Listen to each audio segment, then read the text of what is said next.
gratuita, estará a su disposición en el canal de YouTube del Liceo Académico. Se podrá ver a través de Facebook Live. Ojalá compártanla con muchos abogados, compártanlas en sus muros. Bueno, pues vamos a dar inicio con la doctora Blanca Laura Rivero Banda. Doctora, es un placer que nos acompañe. Le enciendo micrófono, permítame, y puede usted reactivar su audio. La escuchamos. Bien, muchas gracias. Nuevamente, buenas noches a todos y a todas. Gracias por la invitación. Y pues sin más preámbulo, me gustaría comenzar este conversatorio hablando de la independencia judicial. Pero para llegar a este punto, pues también tendríamos que platicar de la importancia del principio de división de poderes. He de comentarles que la independencia judicial es un elemento esencial para el buen funcionamiento del Poder Judicial Federal. Podríamos decir que es una garantía instaurada para impedir que un poder se inmiscuya en las actividades de otro poder, para que un poder, en este caso ejecutivo y legislativo, no puedan intrometerse en los asuntos sometidos a consideración del Poder Judicial de la Federación al momento de resolver algún litigio sometido a consideración del Poder Judicial. La principal garantía de independencia del Poder Judicial de la Federación descansa justamente en la división de poderes. Y entiéndase por división de poderes un ámbito de competencia, un ámbito propio de actuación de cada uno de los poderes que no puede ser, digamos, intrometiéndose otro poder en el desarrollo de las actividades de otro poder que de manera autónoma e independiente tiene que desarrollar cada uno de estos poderes. Pero, sin embargo, esta división de poderes de ninguna manera implica que no pueda haber colaboración entre los poderes e incluso una dependencia recíproca entre los poderes. Este principio de división de poderes no es un principio rígido, es un principio flexible y nuestra Constitución lo permite. ¿Por qué digo que no puede haber una división de poderes tajante, una separación total entre los poderes? Porque todos sabemos que constitucionalmente pues existe la colaboración del poder legislativo con el ejecutivo, por ejemplo, en la creación de leyes, en el proceso legislativo. Todos sabemos que también el poder legislativo en algún momento puede fungir como en colaboración con el Ejecutivo para el nombramiento de algunos servidores de alto nivel, en el caso, por ejemplo, de los ministros. Y también en algunas ocasiones se permite que un poder pueda llevar a cabo funciones de otro poder, ¿no? Se me ocurre pensar ahorita el caso en que la Cámara de Diputados se erige como tribunal de acusación en el caso de un procedimiento de procedencia o de juicio político. Entonces, esta división no puede ser tajante. Puede haber alguna colaboración y alguna dependencia recíproca entre los poderes, pero jamás una intromisión de un poder hacia otro. Eso por principio de cuentas. Y esta división de poderes implica que un poder sea superior a otro poder. Lo que se pretende buscar con esta división de poderes es justamente que haya un equilibrio del poder, que haya un contrapeso entre los poderes. Y me voy a permitir pues hacer una muy breve referencia de unos antecedentes históricos de este principio de división de poderes. Y así tenemos que pues tiene sus orígenes muy remotos. Ya Aristóteles decía que los elementos del Estado eran la rama legislativa, las autoridades administrativas, ¿sí? Y los tribunales. Posteriormente, en el siglo XVII, se comienza a desarrollar esta teoría de la división de poderes.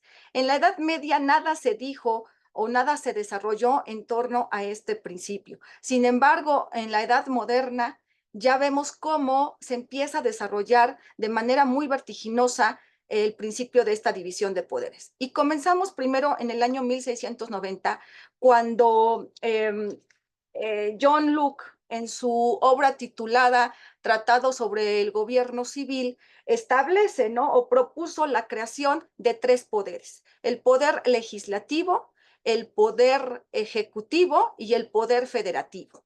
En este momento, digamos que esta aportación que hace John Locke en el año 1690, pues es el embrión de la teoría que posteriormente Montesquieu desarrolló a nivel mundial, ¿no? Y que varias constituciones de diversos estados a nivel mundial la adoptaron, siendo este, digamos, un eje del constitucionalismo liberal a nivel mundial.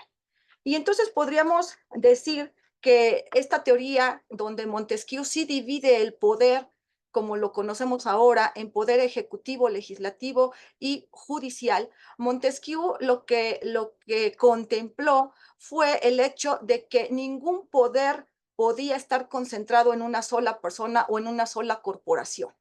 Esto lógico para evitar el abuso del poder.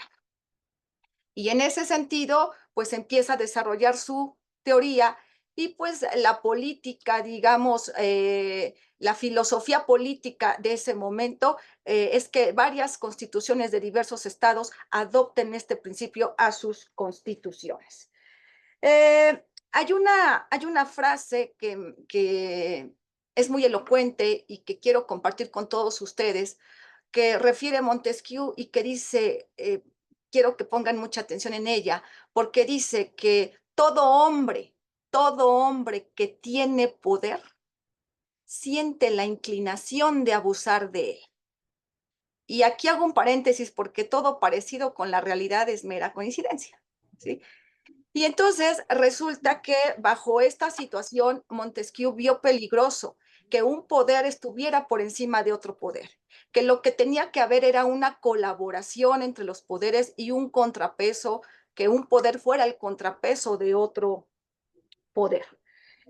Por eso sostuvo siempre que el poder en manos de una sola persona era peligroso y que esto podía provocar, pues, el absolutismo, podía provocar el despotismo y pues una decadencia incluso en las sociedades.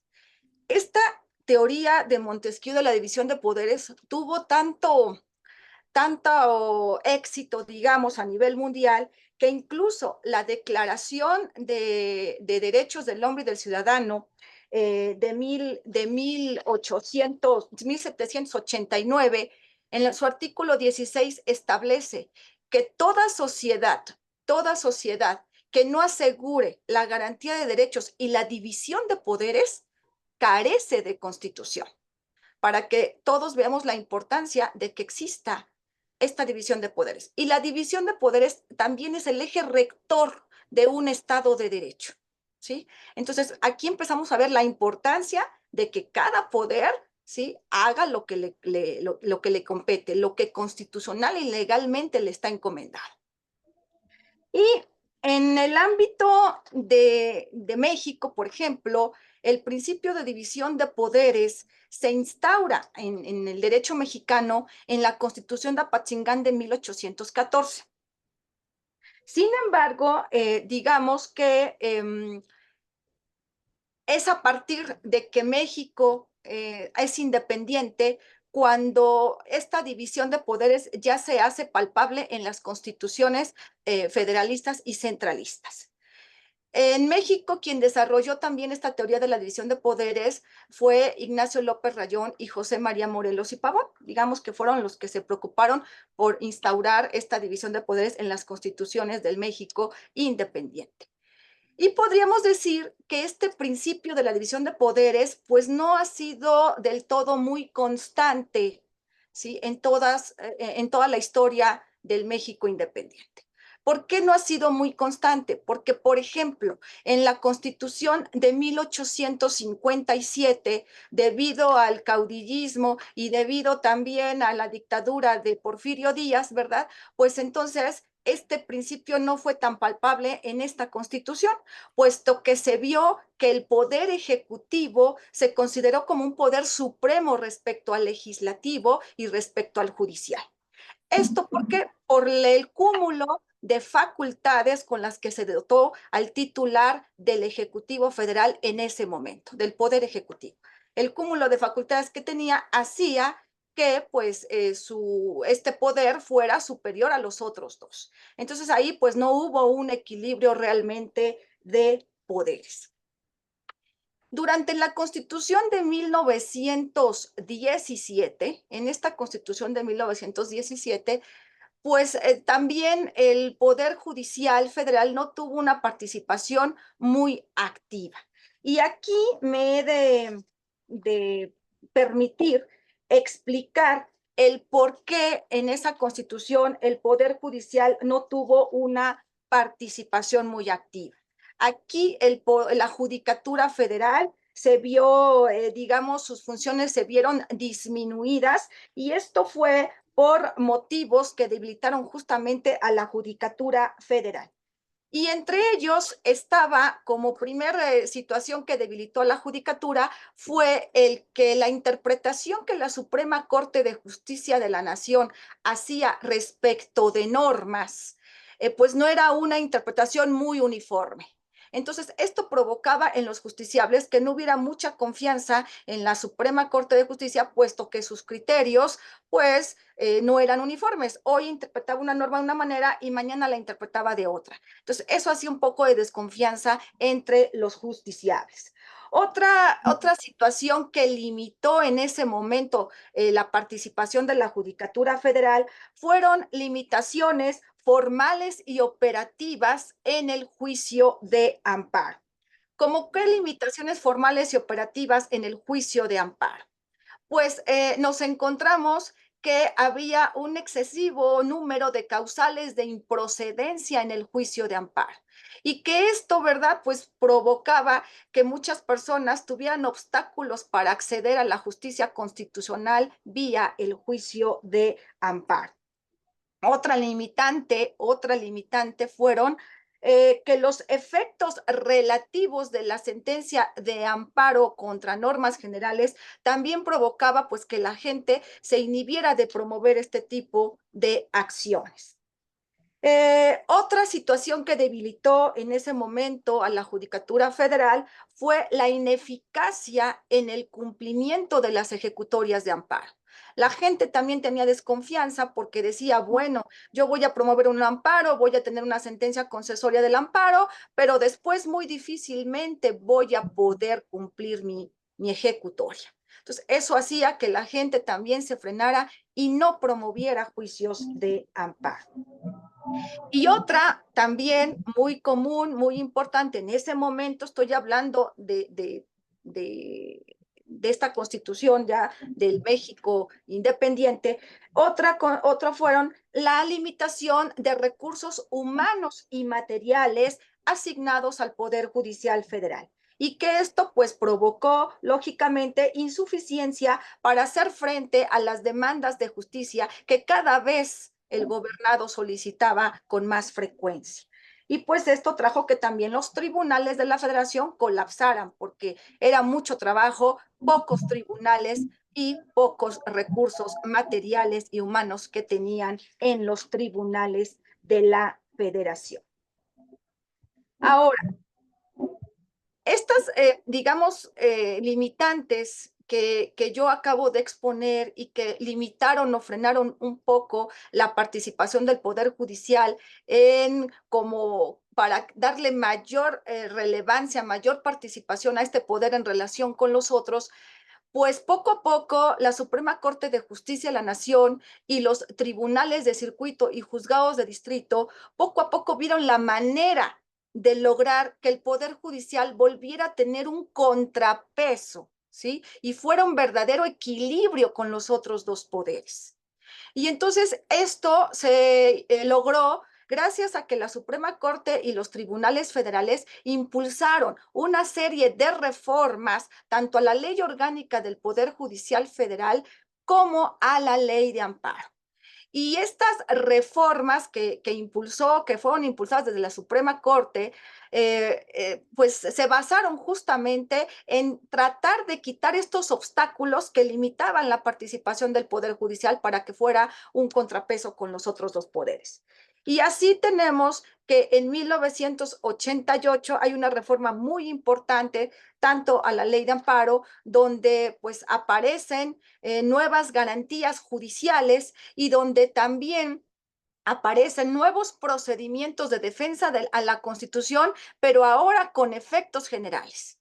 Y entonces, bueno, pues ya tenemos hablábamos ya de las acciones de inconstitucionalidad y las controversias constitucionales, que esto hacía que, bueno, el Poder Judicial pudiera revisar la constitucionalidad o no de una norma y que si al final del procedimiento determinaba que era inconstitucional, pues dejara de aplicarse para todos los gobernados. Y esto pues también bajó el trabajo, despresurizó a los tribunales federales con tanta tramitación de juicios de amparo.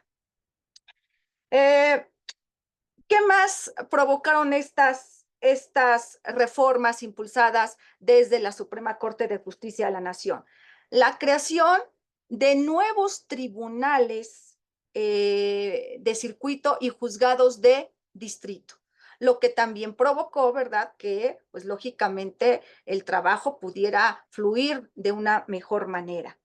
Mayor capacitación para los juzgadores y para los tanto jueces como magistrados. Y me refiero a cursos, a diplomados, a toda una serie de capacitación para la carrera judicial. Y que realmente los que llegaran a ocupar cargos jurisdiccionales, ¿verdad?, en el Poder Judicial Federal, fueran las personas mayormente preparadas. ¿Por qué? Porque pues traen una carrera judicial.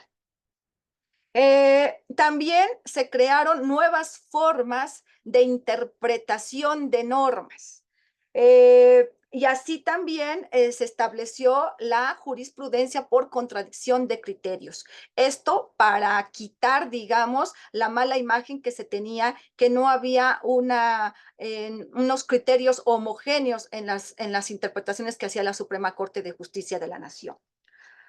Otras, digamos, situaciones que provocaron que justamente el Poder Judicial tuviera o fuera un contrapeso con los otros dos poderes fueron las reformas a la ley de amparo, donde se quitaron muchas causales de improcedencia, esto para permitir que los justiciables pudieran acceder a la protección constitucional vía juicio de amparo sin mayores obstáculos, digamos, formales. Entonces, se reducen las causales de improcedencia. Se permite ahora promover el amparo con un interés legítimo, no nada más con un interés jurídico, sino que ahora hay un abanico de oportunidades para que todas aquellas personas que tienen un interés legítimo también puedan promover un juicio de amparo, lo que antes no se podía, antes 2013, antes de la última reforma de la ley de amparo, no se podía. Después, también se establecieron reformas importantes como conceder una suspensión del acto reclamado con efectos restitutorios, ¿sí? Esto para evitar el mayor daño posible al justiciable, al quejoso, una vez intentara su acción de amparo. Y tomando en consideración que la resolución de un juicio de amparo puede tardar mucho tiempo en determinarse, en salir publicada, entonces, pues todo ese tiempo proteger al gobernado otorgándole una suspensión con efectos restitutorios, que hace algunos años esto era impensable para el sistema jurídico mexicano. Y entonces, bueno, esta aportación de conceder suspensiones con efectos restitutorios evitaba, digamos, mayores perjuicios a los gobernados e incluso un daño que pudiera ser de imposible reparación. Todo esto bajo el principio pro persona, que fue consecuencia de la reforma constitucional del año 2011. Y otra aportación muy, muy importante, que es conceder una suspensión con efectos generales, ¿sí?, en tratándose de un amparo contra normas generales. Entonces, todas estas, digamos, modificaciones que hubo tanto a la Ley Orgánica del Poder Judicial como a la Ley de Amparo fueron aportaciones que impulsó la Suprema Corte de Justicia de la Nación y que obviamente fueron transformaciones que fueron paulatinas, que no fueron, digamos, de un plumazo, sino que fueron año con año tras año y el trabajo arduo de la Suprema Corte de Justicia de la Nación, todo con la finalidad de que este poder volviera a estar al mismo nivel que los otros dos. ¿Sí? Y también influyó mucho que al Poder Ejecutivo se le estuvieron quitando muchas facultades. Yo recuerdo que cuando una servidora estudiaba la licenciatura, hace poco, no hace mucho, cuando estudiaba yo la licenciatura, había un presidencialismo realmente muy fuerte, porque muchas facultades estaban concentradas en el Poder Ejecutivo. Y entre esas facultades que el Ejecutivo tenía y que yo consideraba en ese entonces siendo estudiante muy peligrosas, era la facultad de nombramiento directo que tenía el presidente sobre determinados funcionarios. En este caso, el nombramiento directo que hacía el Poder Ejecutivo de los ministros de la Suprema Corte de Justicia de la Nación.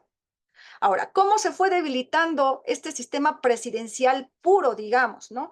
Que en su obra el doctor Jorge Carpizo del presidencialismo mexicano expresaba, ¿no? Que una manera de quitarle este poder al presidente era pues quitándole facultades y a lo mejor dándoselas al Congreso de la Unión.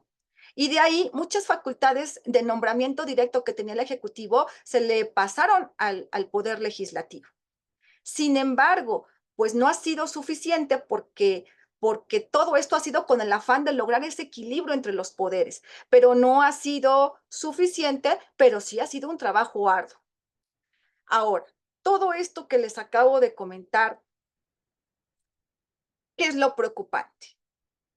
Que si han pasado años de modificaciones y reformas tanto a la Constitución como a la Ley de Amparo, número uno, para evitar el abuso del poder, porque todos sabemos que el juicio de amparo es un medio efectivamente de defensa de la Constitución, ¿sí? De la defensa del Estado de Derecho, que debe ser el eje rector de todo Estado democrático, ¿sí?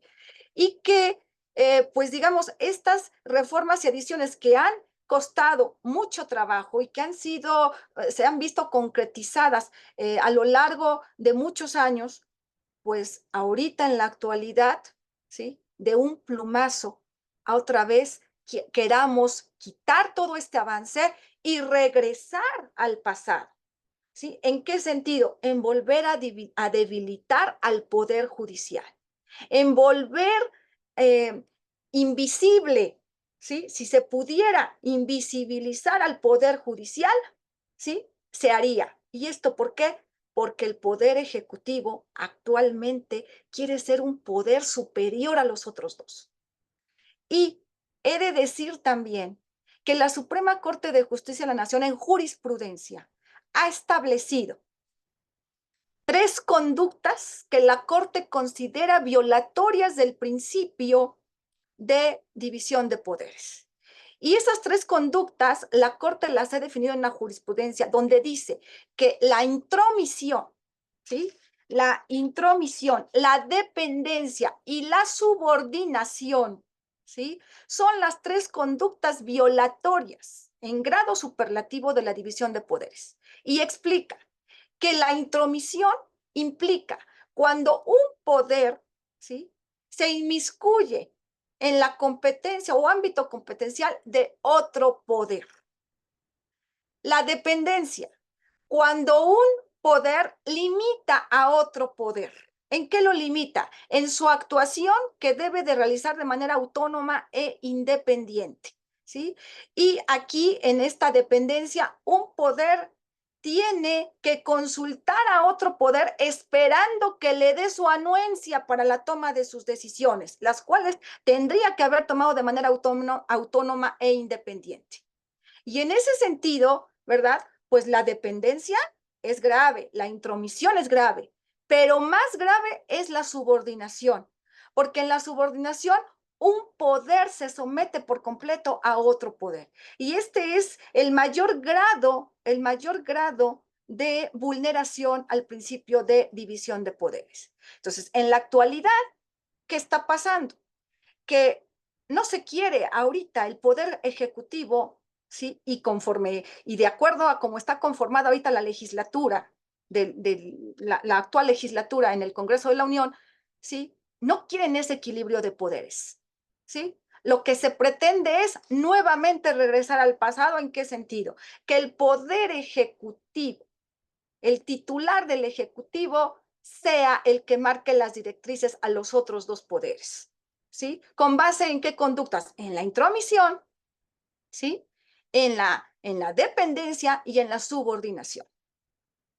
Esta situación yo considero que los que estamos aquí reunidos, que somos juristas, que somos académicos, que probablemente estén alumnos estudiosos del derecho, es una situación que no debemos permitir, ¿sí? Porque justamente nosotros con la formación que tenemos de juristas, lo que nos toca desde nuestra trinchera es defender justamente el equilibrio de los poderes, ¿sí? Que no se concentre el poder en una sola persona, porque esto vamos a llegar a la dictadura, al absolutismo, ¿sí? Y eso es totalmente una regresión.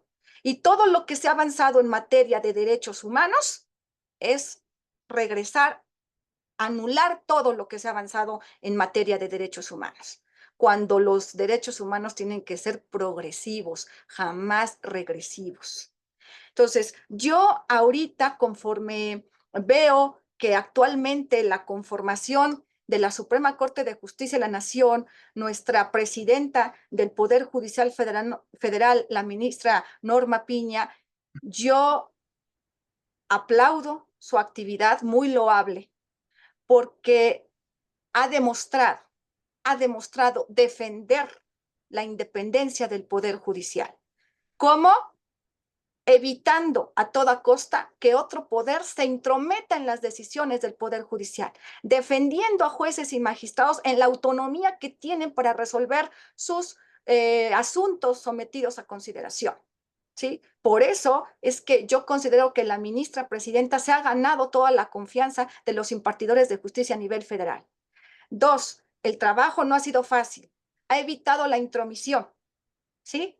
Se ha revelado, se ha revelado a una dependencia y a una subordinación, ¿sí? Y eso, insisto, es de aplaudirle a la actual presidenta, y yo creo, con todo respeto, que debemos acompañarla, debemos apoyarla, y desde nuestras trincheras, repito, en el ámbito mío, por ejemplo, como académica en la universidad, que tengo grupos a mi cargo, que son estudiosos del derecho, yo los invito a que como juristas tengamos esa visión. Ante todo, primero es el respeto a la Constitución. Estamos formando, en mi caso como académica, formo abogados, formo licenciados en Derecho, y la visión que deben de tener es el respeto irrestricto a la Constitución, el principio de la división de poderes, a la no intromisión, a la no dependencia y a la no subordinación. Y yo creo que todos estaremos de acuerdo en que para eso estamos nosotros aquí reunidos, para defender esa independencia del Poder Judicial Federal y no regresar al pasado, que verdaderamente haya un equilibrio de poderes. De mi parte, es cuanto. Muchas gracias. Muchas gracias, doctora Blanca Laura Rivero Banda, profesora de la Universidad Nacional Autónoma de México. Ahora vamos a darle, recuerden, vamos a tener 20 minutos. Voy a ir yo marcando un poco el tiempo a cada uno de los disertantes. Es muy importante todo lo que tenemos que oír. Ahora vamos a darle el turno a la doctora Claudia Méndez Vargas, quien es profesora de la Universidad Autónoma de Baja California Sur. Adelante, doctora Claudia Méndez Vargas. Es su turno. ¿Qué tal? Buenas tardes. Pues nuevamente agradezco la invitación y celebro que haya quienes tengan la iniciativa de crear estos espacios de reflexión, y que más allá del trabajo que realizamos día con día, pues nos demos justamente estos momentos, ¿no? De analizar lo que está ocurriendo y lo que pueda impactar en la sociedad, ¿no? De la que formamos parte. En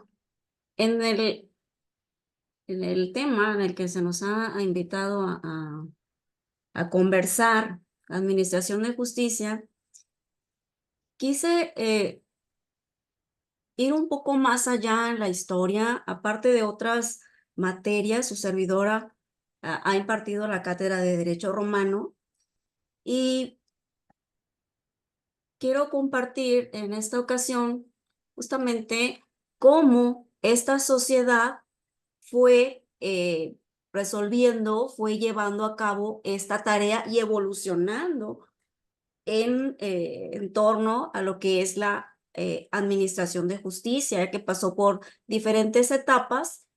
Ello pues con la intención, desde luego, de provocar otra perspectiva, que es lo que ocurre una vez que uno pone las ideas fuera, ¿no? Y que los demás, al observarlas, al oírlos, bueno, pues nos genera algunas otras también conclusiones, como nos ocurría seguramente ahorita que estaba hablando la doctora Blanca, por ejemplo, cuando ella hablaba de esas ideas de Montesquieu, de John Locke, bueno, que decía, bueno, la necesidad de la división de poderes, y bueno, yo ¿a raíz de qué? Del absolutismo al que se llegó después de todo un desarrollo y un ir y venir en la sociedad romana, que es la que nos hereda una cultura y nos hereda nuestro sistema jurídico, sí, a raíz de que había quienes ya eran las personas que gobernaban, llegaron a un punto que eran dueños de vidas y haciendas, y vino el hartazgo, y bueno, vino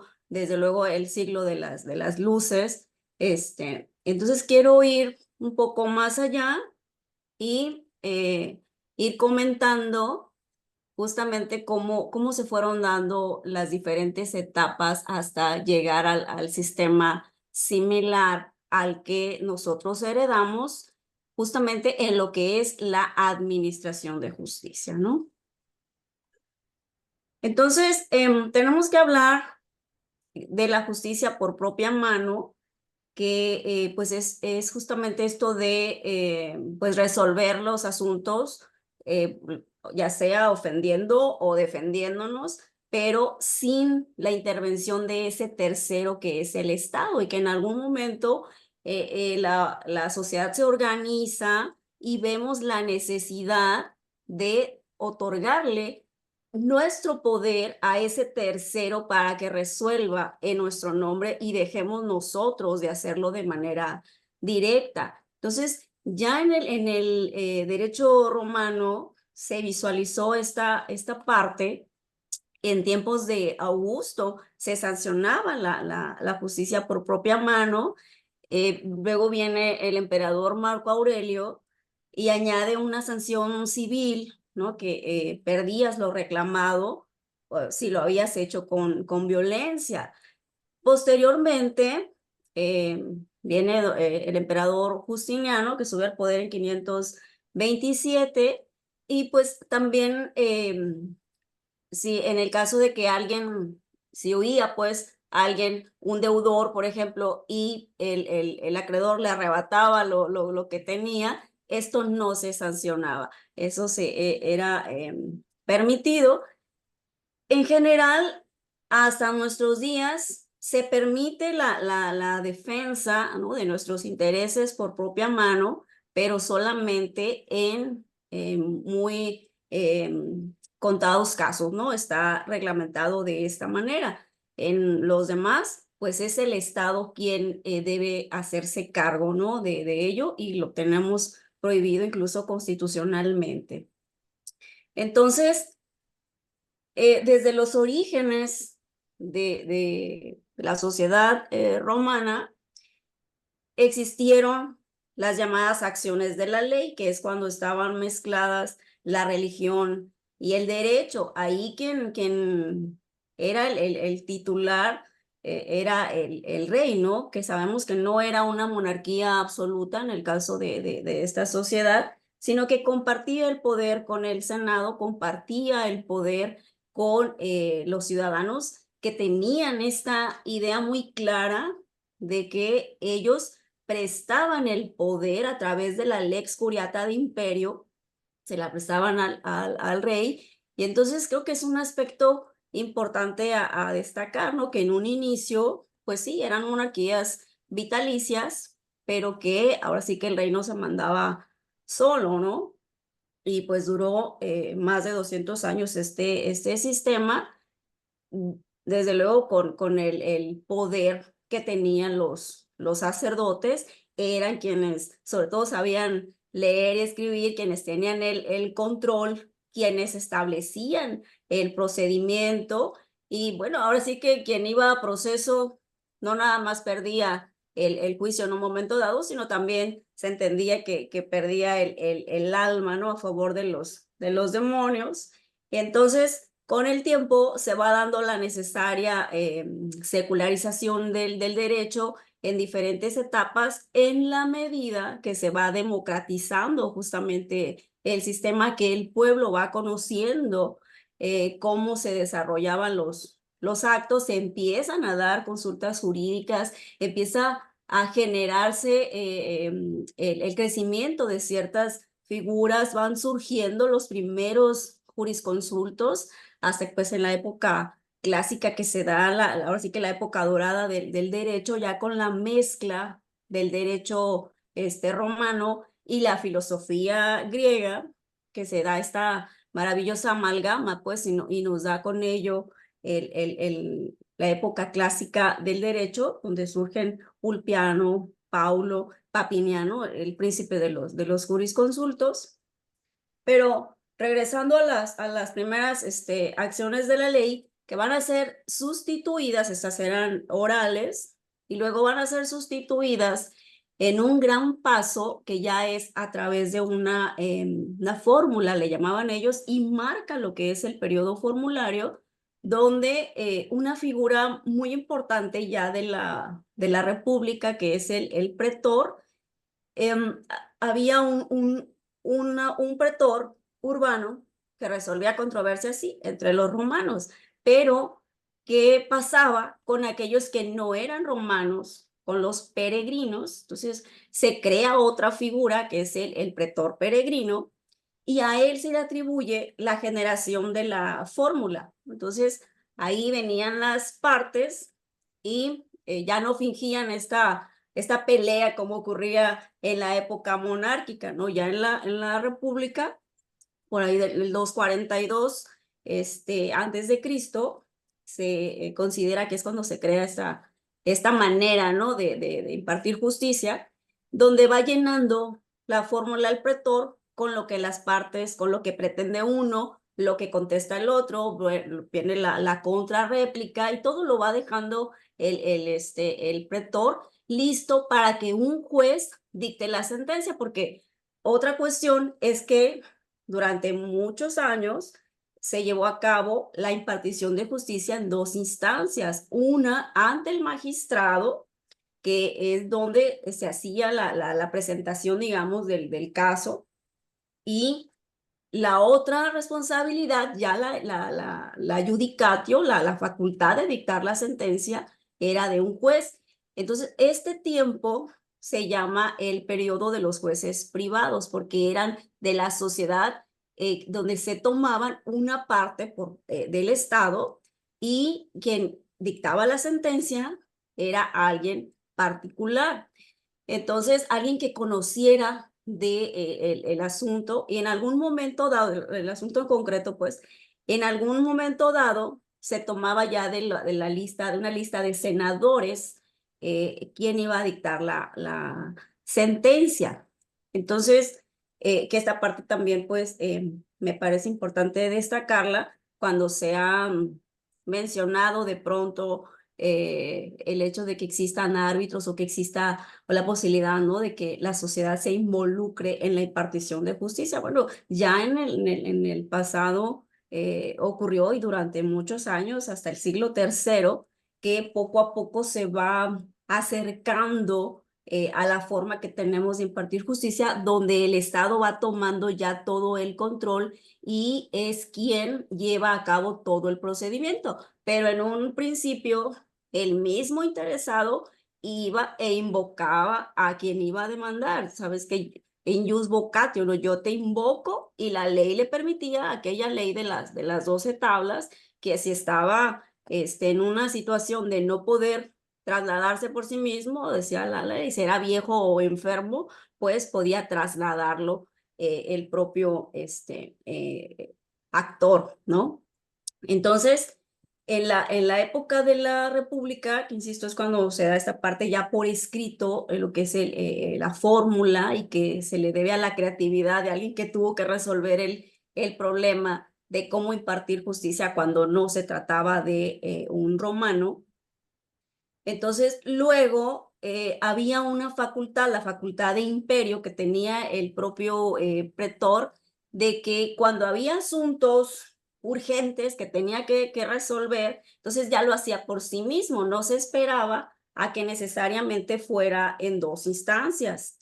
Así fue poco a poco, o sea, asuntos como de alimentos, ya consideraban ellos tal como nosotros, y creo que es una cuestión natural lo del tema de alimentos como algo de resolución urgente. Venter non patitur, decían, el estómago no espera dilaciones. Entonces ahí resolvía por sí mismo, y así es como poco a poco va a ir generándose el sistema, donde ya es el Estado, es el gobierno quien cita al demandado, quien desarrolla todo el proceso. Vamos dejando atrás las medidas, por ejemplo, de que la persona, el deudor en un momento dado, pagaba con su integridad, pagaba con su vida si es que no respondía a las deudas.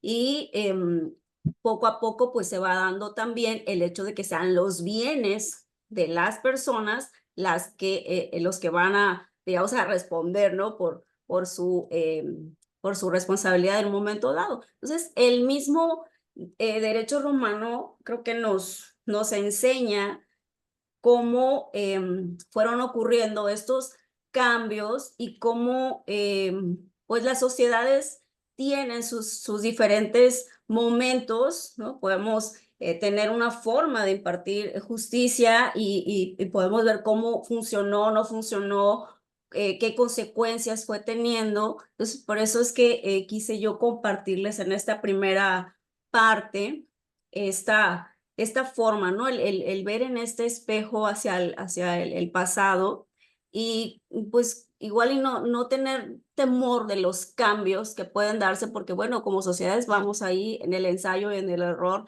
aprendiendo, pero siempre tenemos que tener como paradigma, desde luego, lo mejor que sea para la sociedad, ¿no?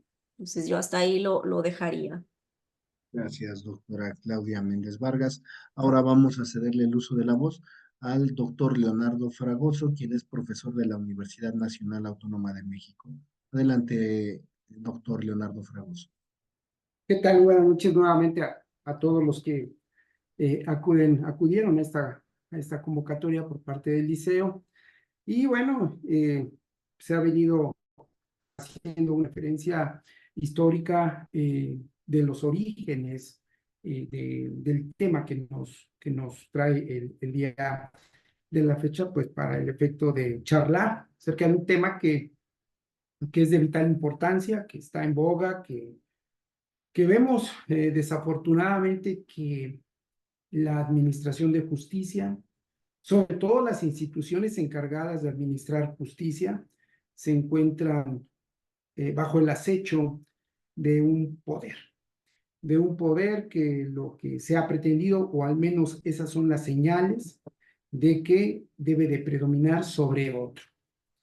Pero aquí la pregunta, el tema tal vez relevante, que debemos de cuestionarnos, y que en muchos de los casos, en diversos foros se cuestiona: ¿qué podemos hacer nosotros dentro del ámbito propio de nuestras responsabilidades y actividades, defender la administración de justicia? es decir, la justicia como tal. Y hablar de la defensa de la justicia es hablar de que, pues, la justicia como tal está apoyada, desde luego, en leyes que la respaldan.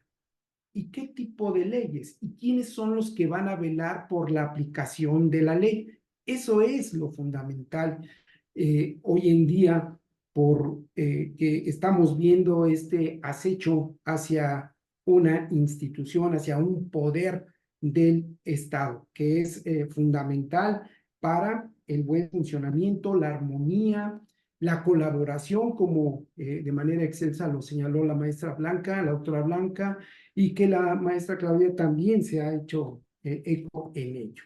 Entonces, en ese sentido, ¿qué debemos de hacer como parte integrante, como ciudadanos, incluso no solamente como servidores públicos, académicos, sino como ciudadanos comunes, para que podamos defender la justicia en nuestro país? Y si defendemos esta justicia, estaremos defendiendo también las instituciones encargadas de administrarla, muy en particular, pues, el Poder Judicial de la Federación y también los poderes judiciales de los estados, que bajo esa misma inercia debe de considerarse.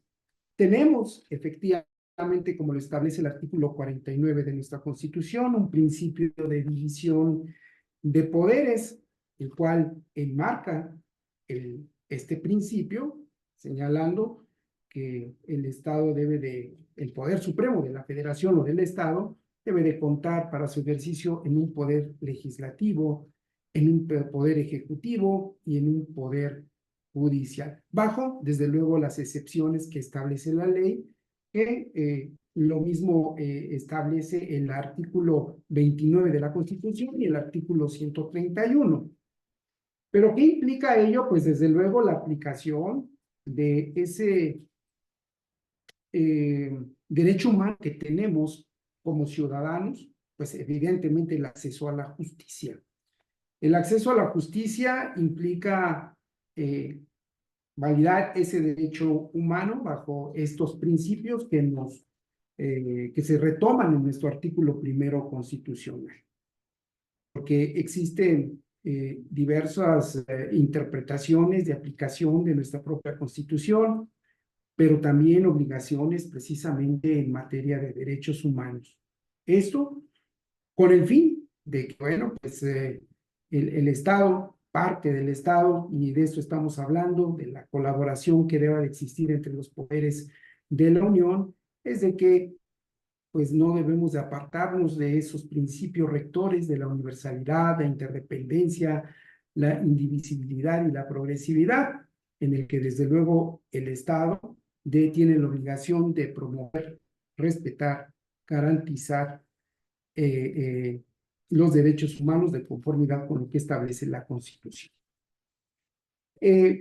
Bajo esa tónica, evidentemente nos corresponde a todos los estudiosos del derecho es ir creando, y esto es una tarea que haya quedado pendiente, esa cultura de la legalidad. Y en el caso de los ciudadanos o de algunos integrantes de ese poder judicial, tanto federal como local, desde el ámbito propio de su responsabilidad, es importante que en un Estado democrático de derecho se deba de aplicar, se deba de garantizar esa independencia judicial.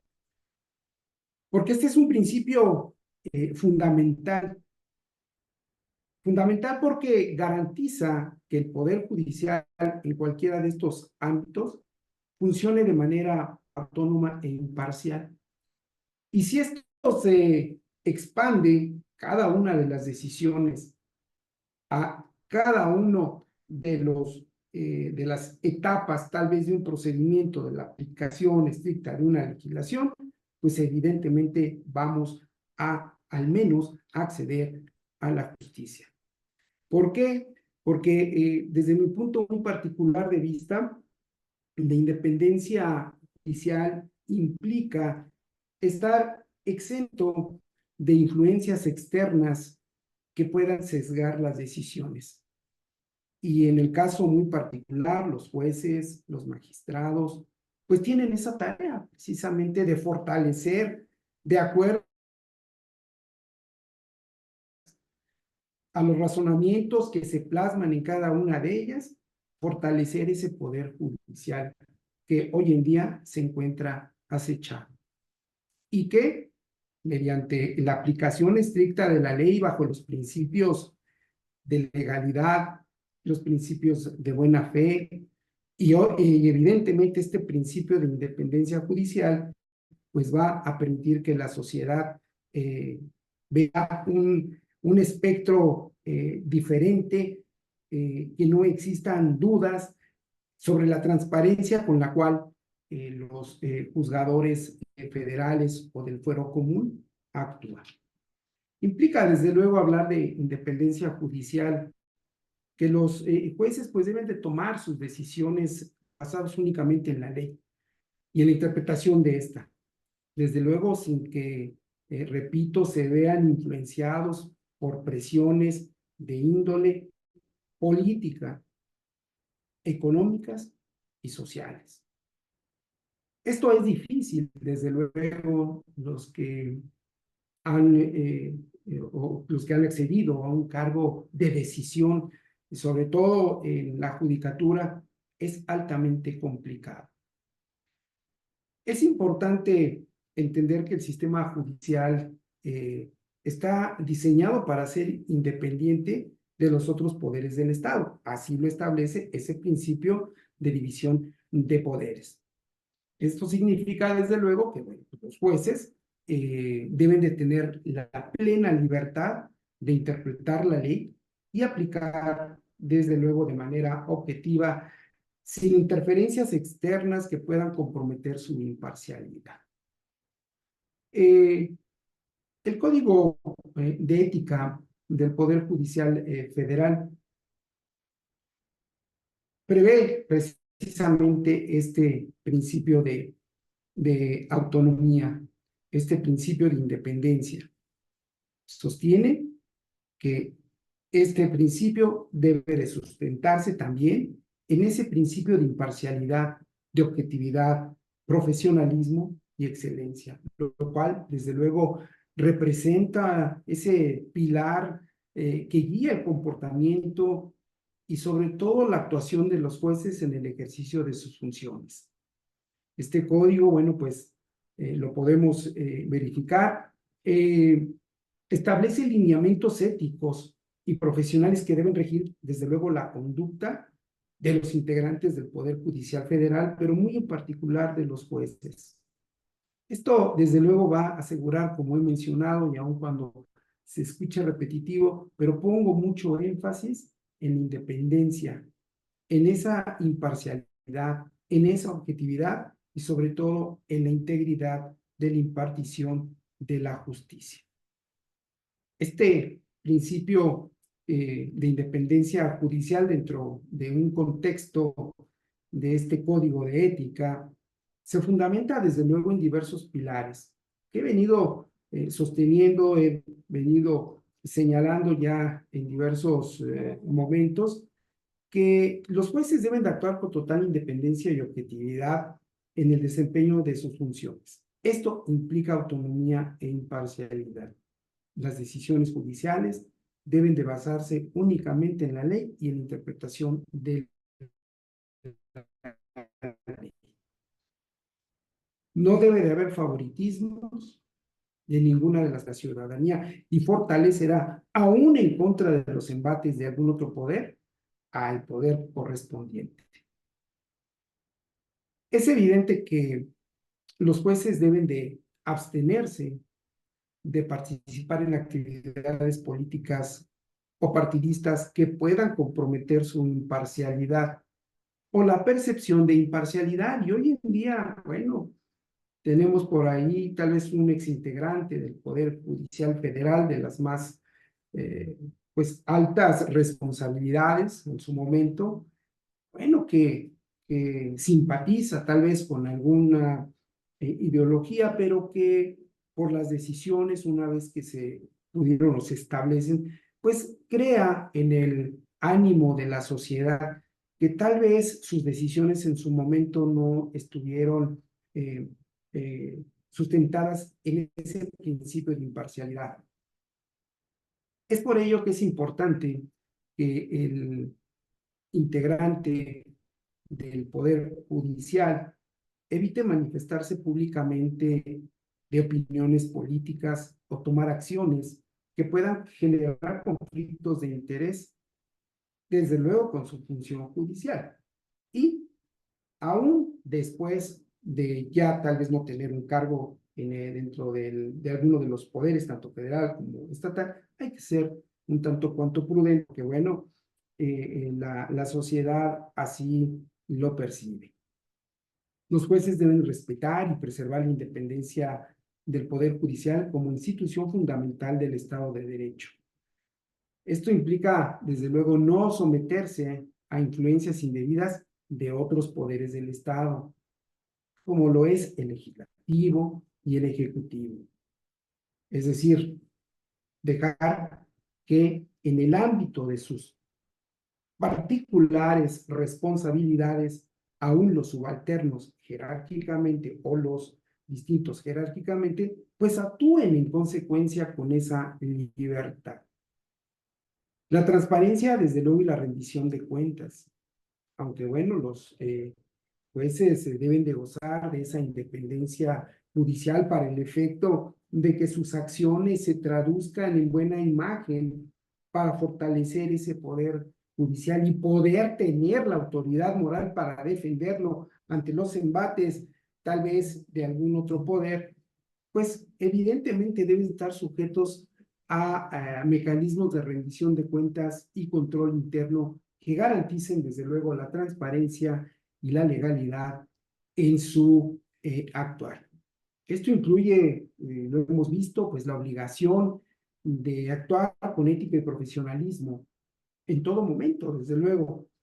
Es importante también que se debe responder por las decisiones ante las instancias superiores de revisión y que se encuentran plenamente establecidas en la propia legislación, pero también a la sociedad en general, y es importante ello. Se ha avanzado precisamente en la rendición de cuentas, la transparencia, tal es así que, bueno, pues tenemos hoy en día el acceso precisamente a las versiones públicas de las diversas decisiones. Y eso viene a fortalecer y a dar confianza a un poder que administra justicia y que desde luego debe de contar con el respaldo y la confianza de la sociedad.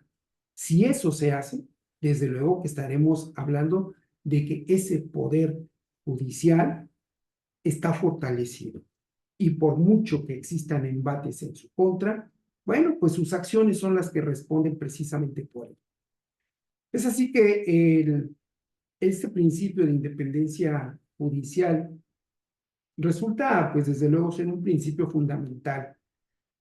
Como ya he señalado, pues garantiza la imparcialidad, garantiza la objetividad y la integridad en la actuación de los integrantes del Poder Judicial. Y esta independencia judicial, pues desde luego, pues debe de sustentarse en algunos otros pilares que hoy en día también se encuentran amenazados. Esto respecto al nombramiento y la estabilidad de los jueces.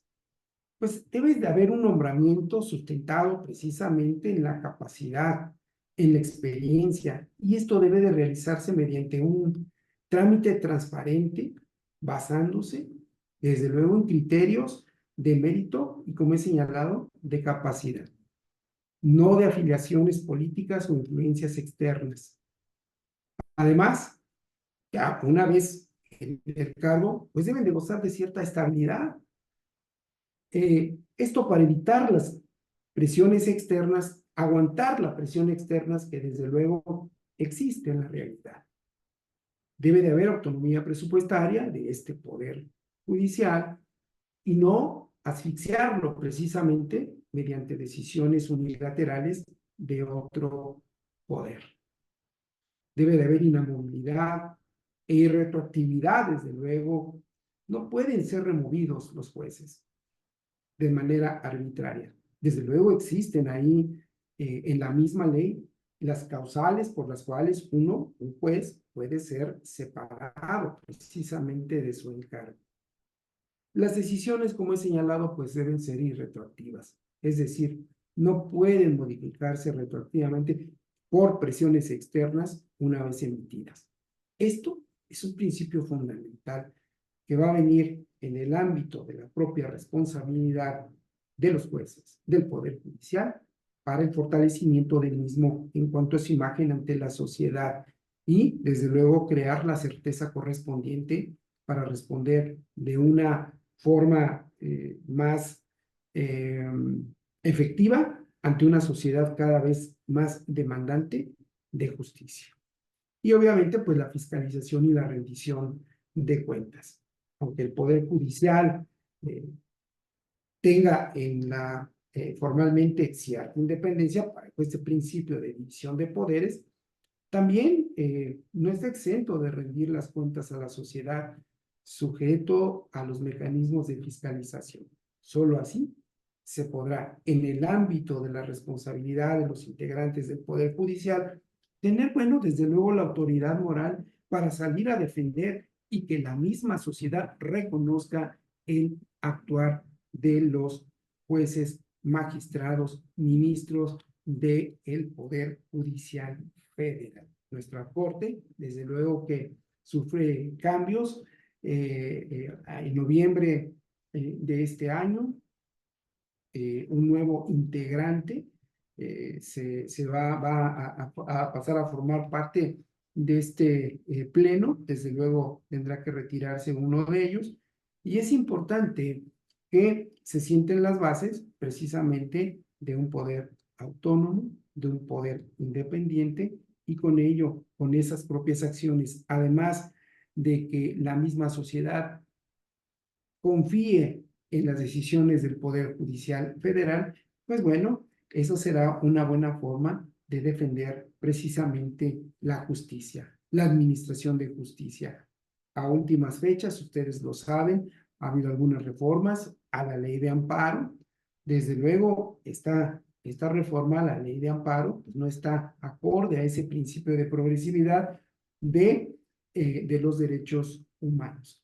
Tal parece que esta es regresiva y eso es lo que no debemos de permitir. Y para tener autoridad moral para salir a defender, pues sí necesitamos un poder judicial robusto, autónomo, imparcial y que sus decisiones estén apegadas a la legalidad. Desde luego, como usuarios y como académicos, parte integrante de la sociedad, pues nos queda evidentemente también que nos rindan cuentas, que exista transparencia y con ello se armoniza todo este ámbito de decisión del Poder Judicial y sobre todo que los demás poderes vean en él una parte del Estado, pero robusto y que pueda enfrentar tal vez las intromisiones de un poder hacia otro, que deben de entender que evidentemente el Poder Judicial, derivado precisamente del mandato constitucional, pues tiene funciones que le son inherentes y que ello no implica que esté invadiendo la esfera de competencia ni del Poder Ejecutivo ni del Poder Legislativo. El poder se debe de entender como la manera en la cual se pueda servir a la sociedad, sin intromisión en ningún otro elemento que ponga en vilo la armonía y la paz social de un país. En un Estado democrático y de derecho, eso es lo que debe de permitir. Por mi cuenta, en este momento, es cuanto. Muchas gracias, estimado doctor Leonardo Fragoso. Ahora vamos a cederle el uso de la voz al doctor Alberto del Castillo del Valle, quien es profesor de la Universidad Nacional Autónoma de México. Adelante, doctor Alberto.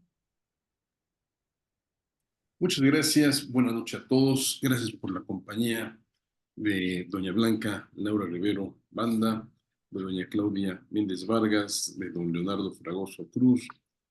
Estamos en esta tarde-noche pues aparte de reunidos para hablar de este tema tan interesante, para festejar el tercer aniversario del liceo, lo que me da pauta para felicitar a Manuel por esta actividad académica que ha desarrollado. El pasado 17 de abril, en un grupo de WhatsApp llamado Abogados y Abogadas, se hizo referencia a la crítica constante en contra de la ministra presidente de la Suprema Corte de Justicia de la Nación, doña Norma Lucía Piña Hernández, y también en contra del Poder Judicial Federal. Una constancia de estar atacando, agrediendo al Poder Judicial. En lugar de cumplir con sus funciones, un poder se dedica a agredir otro poder. Y eso dio pauta para que su servidor propusiera que se creara por este grupo de WhatsApp un manifiesto, una versión de apoyo a la ministra y también al Poder Judicial de la Federación. Se propuso hacer algo y don Manuel me propuso que hiciéramos esta pequeña mesa de trabajo donde habláramos del Poder Judicial, de su función, de la función jurisdiccional. Lo han hecho doña Blanca Laura, que nos hizo una referencia de la división de poderes, de cómo surge el Poder Judicial. Doña Claudia Méndez Vargas trae la historia del derecho romano, cómo se va creando la jurisdicción. Don Leonardo, pues que ha sido, doña Claudia es magistrada actualmente en el Tribunal de Justicia Administrativa del Estado de Baja California, Leonardo Fragoso Cruz, juez que ha sido en el Estado de México, pues nos trae también la versión de lo que es la función jurisdiccional, nos hace referencia de un código que impera al interior del Poder Judicial. Pero sigue el ataque, la crítica por un ignaro del derecho que no se vale que siga culpando a otros de su ineficacia, de su ineficiencia. La administración de justicia es necesaria en nuestro país.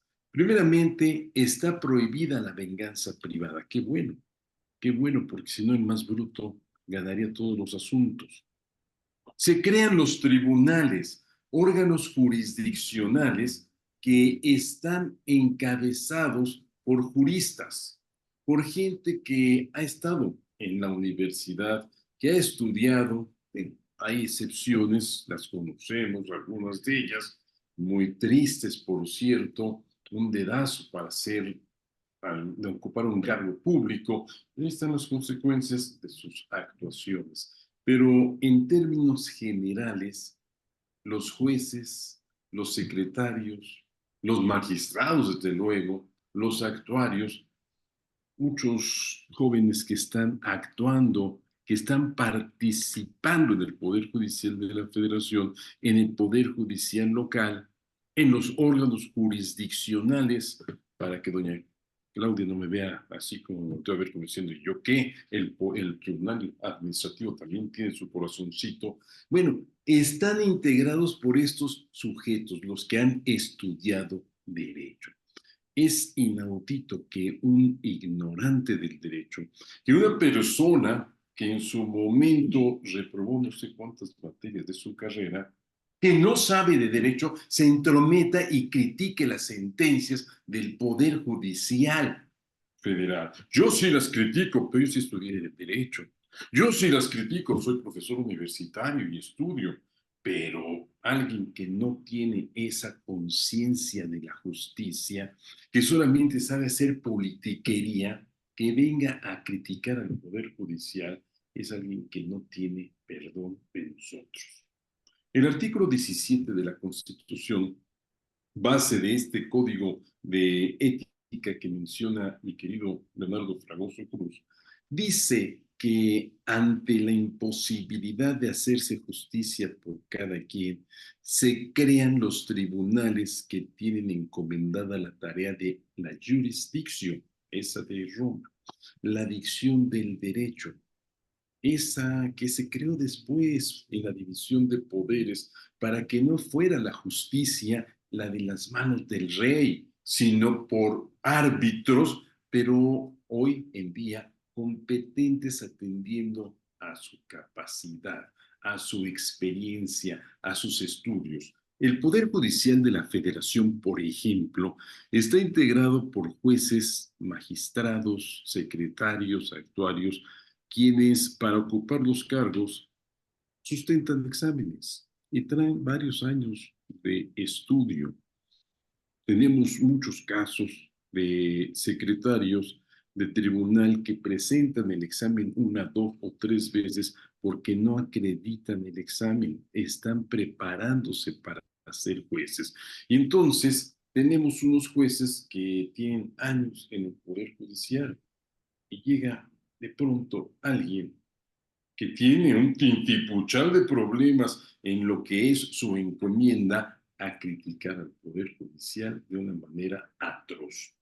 Eso no se vale. En el Poder Judicial tenemos, hablo en plural, primera persona, en el sentido de como México, no porque yo sea parte del Poder Judicial, soy autónomo, soy independiente. Este es mi despacho profesional y desde aquí doy mi actividad profesional. Estoy en la Universidad Nacional Autónoma de México como profesor, pero hablo en plural en México. Tenemos en el Poder Judicial 3 garantías para mí, el gobernado, para cada uno de nosotros. La imparcialidad. El juez es imparcial. Se dice por ahí que todos los juicios se ganan con dinero. Yo nunca he sabido que mi contraparte le haya dado dinero al juez. Si lo hubiera sabido, lo denuncio. Yo nunca he dado dinero y he ganado asuntos. Imparcialidad. El juez debe actuar resolviendo la controversia en toda su extensión. Justicia completa. Y la justicia, además de estos 2 puntos, debe ser impartida en breve término, en tiempos muy cortos. Hubo un asunto donde conocí a don Leonardo Fragoso Cruz, que se fue el tiempo y no se, perdón, iba a decir no se respetó el tiempo, no, perdón. Cuando se cumplió 1 año de iniciado el juicio, el juez dijo, hoy se cumple 1 año. ¿Qué dice la defensa? ¿Tiene interés en que siga el asunto porque no se han desarrollado sus pruebas? Sí, señor. Ah, bueno, pero no fue el juez el que dijo, pues aquí se quedan otros 2 años. El juez actuó conforme a derecho. Si yo solicité que se ampliara el término, fue para los efectos de mi estrategia. Entonces, si tenemos estas garantías, si tenemos algo extraordinario, maravilloso, excelso, que es el juicio de amparo, gloria jurídica nacional, no debemos tirar todo por la borda. Sería muy triste que mañana México, que tiene estos antecedentes, se quedara sin la administración de justicia, que perdiéramos el amparo todo por los deseos de un autócrata. Es inaudito. México tiene el amparo, México tiene la gracia, dicho en voz de don Felipe Tenas Ramírez, de haber dado al mundo el amparo. El amparo salió al mundo y regresó con la frente en alto al país. Esa es una expresión poética, sí, pero de un poema que deviene de los tratados internacionales que toman el juicio de amparo para proponerlo al mundo.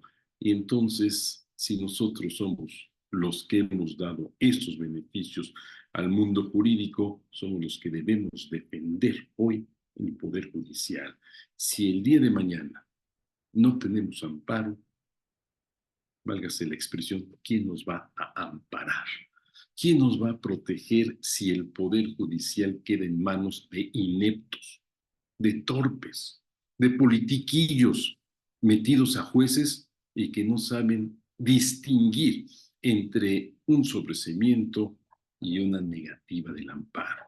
No lo digo por alguien en especial, pero hay un video por ahí que lo está haciendo ver y que hay una ministra llamada Norma Lucía Piña Hernández, que da una cátedra a media sesión para hacer ver qué es el sobreseimiento. Necesitamos nosotros defender al Poder Judicial, defender lo nuestro, que es el juicio de amparo. Gracias, don Manuel, por darnos la oportunidad de participar en este pequeño conversatorio. Gracias a todos los que nos están acompañando. Y la idea es nada más una. Defendamos lo que tenemos que defender. Nosotros somos los juristas. Nosotros somos los que decimos que sabemos del derecho. Si nosotros somos los juristas y los que sabemos de derecho, si nosotros somos los que estamos en los tribunales todos los días, si nosotros somos los que estamos pregonando el derecho en el aula universitaria, somos los que debemos defender el derecho, pero el derecho no solamente es sustantivo, sino también el adjetivo, y debemos estar al tanto de que nuestros tribunales sean respetados. Cuidado. Me avergüenzo a veces de leer, de oír, de saber que barras de abogados de Estados Unidos de América critican los problemas que hay en México. Hoy hay un manifiesto en ese sentido. El famoso Plan C de Andrés Manuel es un ataque en contra de la democracia y del poder judicial. Lo dice Estados Unidos de América. Digámoslo nosotros, por favor, porque nosotros somos los que mañana estaremos llorando lo que no supimos defender como juristas. Muchas gracias y estamos a la orden para las preguntas. Pues muchas gracias a los 4 disertantes. Muy importante tema que estamos tocando en este momento, del cual quedará constancia fehaciente. Si alguien gusta eh, hacer alguna pregunta, puede levantar su mano virtual y de lo contrario, pues si no, cerraremos un espacio, solo que para darles el uso de la voz, pedimos en su cámara. A ver, está Ramírez Ábalos Miguel. ¿Cuál es su pregunta? Por favor, le abro micrófono y para quién va dirigida su pregunta. Buenas noches, ¿sí me escuchan? ¿Sí? Sí. Doctora Blanca, gusto saludarla. Muy buenas noches. Mi maestra de amparo en la FES Aragón. Estupenda maestra. Doctor del Castillo. Sin su libro de práctica forense, yo jamás hubiera podido incoar mi primer amparo. Estupendo libro. Y también lo vi algunas veces ahí en la FES Aragón. Bueno, yo sí tengo algunas objeciones. A mí me han dicho también distinguidos doctores que tengo mala suerte en la Judicatura Federal. Hoy ya me dieron fecha por fin de un asunto que se inició en el 2017, que un malandro juez, porque no lo puedo calificar de otra manera, un juez federal, desechó el amparo a una niña mexicana de 4 meses de edad, que rebotaron porque su mamá era cubana y la sacaron otra vez para Cuba. Llegó el sábado y el domingo ya la estaban regresando a Cuba. Entonces, sí aceptan dinero, y le voy a decir de quién. El representante legal del Instituto Nacional de Migración era en ese entonces el despacho de Juan Collado. Ese asunto lo tengo aquí en 15 carpetas totalmente documentado, ¿eh? Hoy fui al juzgado, ya me dieron la fecha, 15 de mayo, audiencia constitucional, pero fíjese lo que le estoy diciendo, 2017, se desintegró ya una familia, expusieron la vida de la menor de 4 meses, existió tortura, todo eso se le dijo al juez constitucional. Y en su sentencia, tonta sentencia, que no se justifica ni interna ni externamente, a ese señor no lo mandaron a oír nunca una plática del doctor García Amado o del doctor Atienza. ¿Ah? Ese no sabe nada de nada, ese sí que no sabe nada de nada.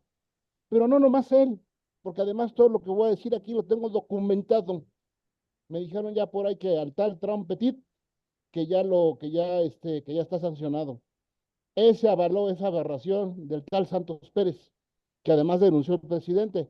Yo sé que el presidente no es el mejor ejemplo, pero en este caso sí me voy a adherir a él, porque la verdad, en este caso le arruinó la vida a una niña que hoy ya tiene 7 años cuando la echaron de México.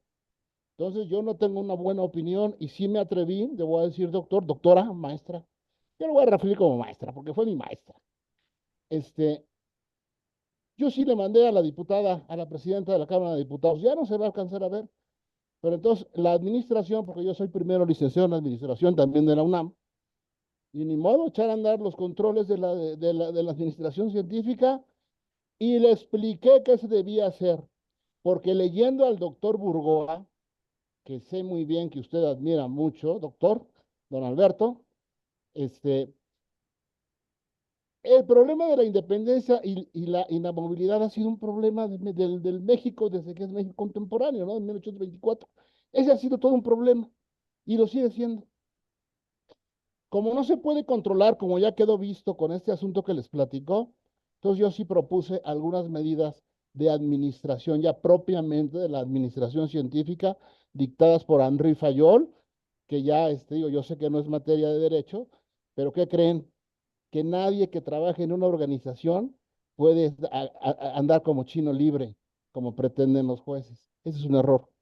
Perdón Todo que le mundo debemos interrumpa. ser, todo mundo debemos ser controlados y evaluados, porque si no, ¿cómo vamos a saber si estamos dando resultados? Entonces, esa es una de las primeras recomendaciones que mandé. Y la inamovilidad, también yo le propuse a la presidenta de la Cámara de Diputados que va para atrás. No se puede, porque nada más llegan a ser Perdón, inamovibles, abogado. perdón. Perdón, Sí. abogado Miguel Ramírez, ¿cuál era la pregunta? Ah, Por ahí voy, favor, digo, tenemos nada que... más, déjeme terminar esto y les voy a, para No, poder lo hacerlo que pasa en es que tiene concreto. que ser la pregunta en concreto para dar oportunidad. Después de este contexto, atendiendo aquí al doctor que les doy, ¿están seguros que debe seguir existiendo independencia e inamovilidad en cualquier judicatura? Yo tengo mis dudas, ¿eh? Entonces, ahí está la pregunta, pues, atendiendo a la Gracias. petición del doctor. Nos escuchamos al doctor Alberto, la doctora, adelante.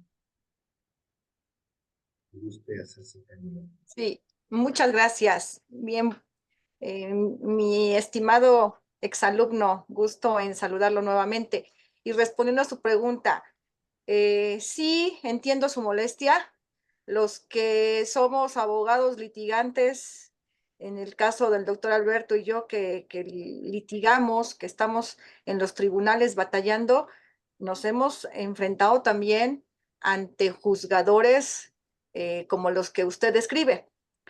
Pero también como juristas debemos saber, y lo mencionó el doctor Leonardo Fragoso, que pues existe un código de ética que los juzgadores deben de respetar. Y hay un procedimiento también que seguir, como jurista se lo digo, ante el Consejo de la Judicatura, que también es otro problema, le puedo decir, porque bueno, podríamos presentar una queja ante el Consejo de la Judicatura, seguir todo el procedimiento y esperar el resultado de ese procedimiento.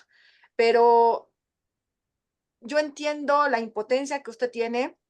Yo puedo entender y creer que tiene usted todas las pruebas para demostrar que el juez actuó de una manera ilegal, arbitraria, no apegada a derecho, con otros, digamos, con situaciones ajenas, ¿verdad? Que no son propias de la judicatura y que pues desafortunadamente, pues hay excepciones en la judicatura, ¿no? Yo puedo decir que yo he litigado en la justicia federal, he litigado en la justicia local y yo tengo muy buen sabor de boca de la justicia federal. Claro que hay excepciones, son las menos, sí las hay. Entonces yo lo que le puedo sugerir, y a mí me ha tocado padecerlo también igual que a usted, licenciado Miguel, es que tenemos que agotar todas las instancias legales para ir limpiando también desde nuestras trincheras al Poder Judicial Federal. ¿Cómo? Con los procedimientos jurídicos que tenemos a la mano, que es una queja ante el Consejo de la Judicatura. ¿Sí? Yo sé que eso es abrir otra instancia, es derrochar esfuerzos también para tratar de que sancionen al juzgador y demás, pero también es una forma de irlos educando. Si nosotros tenemos ese desánimo de decir, no, es que si yo inicio la queja no voy a ganar nada y también los consejeros lo van a proteger, pero no hacemos nada, tampoco los litigantes estamos poniendo el ejemplo y tampoco los juzgadores, ¿sí?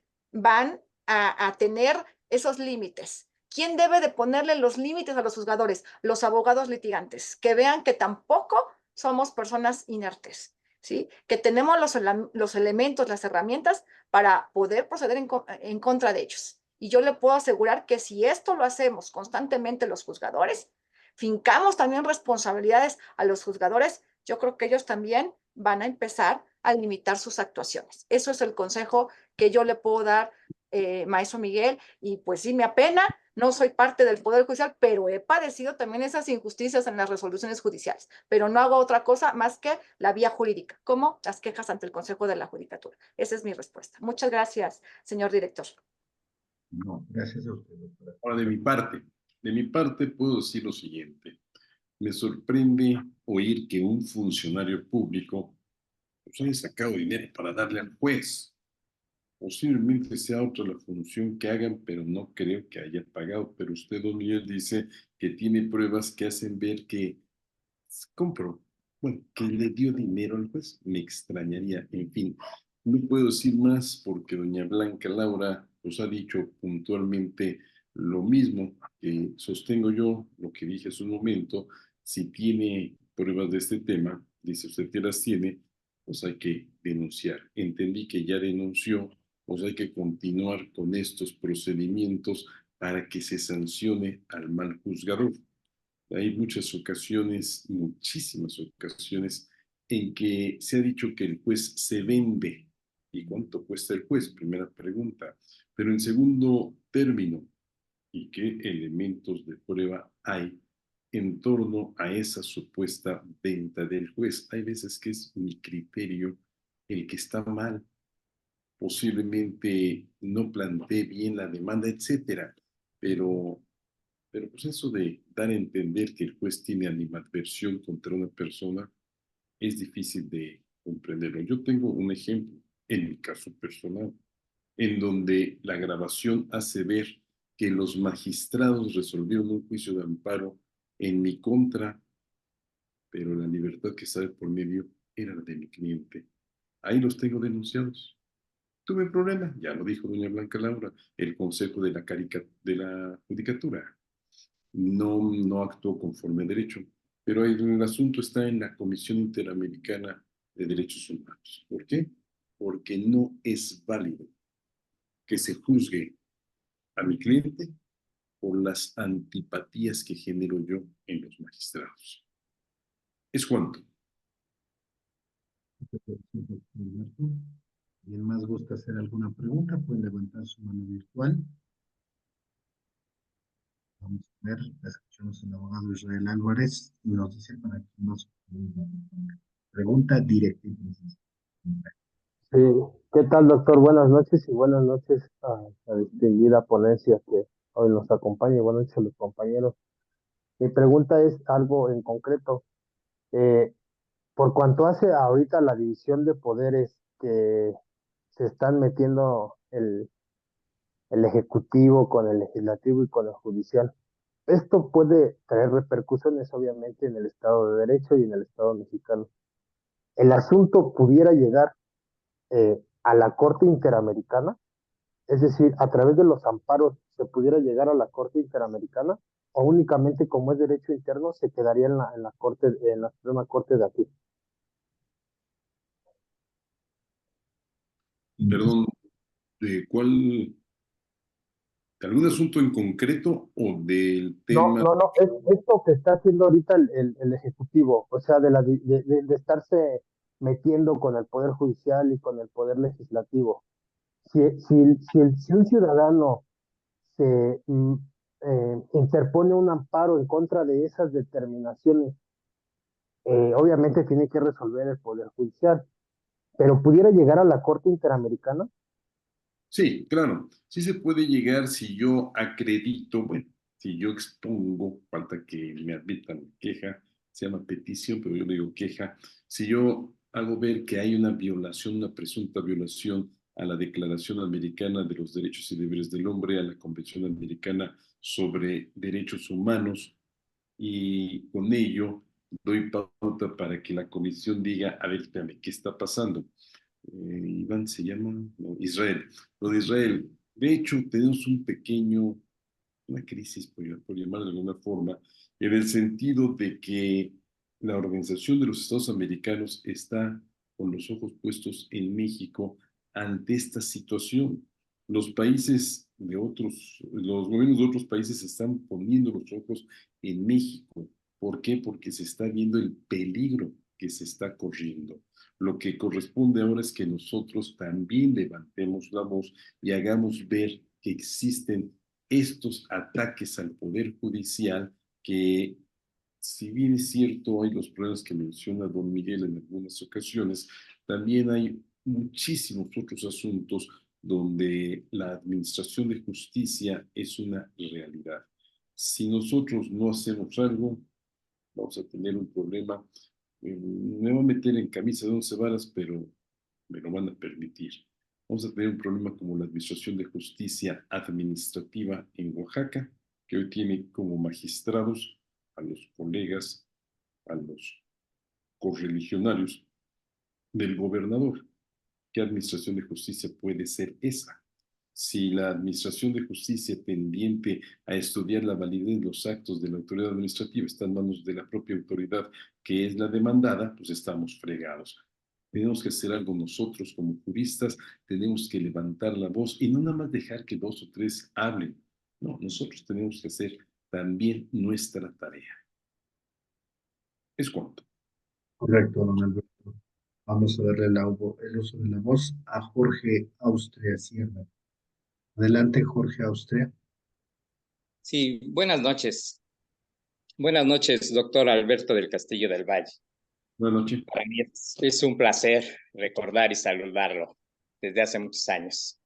Y la pregunta concreta, sin desde luego salirme del tema, en relación con ya el juez Fragoso comentó la situación respecto de las últimas reformas de la ley de amparo. Desde luego, aprovechando que está usted aquí, doctor Alberto, ¿qué opinión tiene usted de estas últimas reformas en relación con la administración y defensa que debemos realizar respecto del Poder Judicial de la Federación? Esa es mi pregunta, doctor.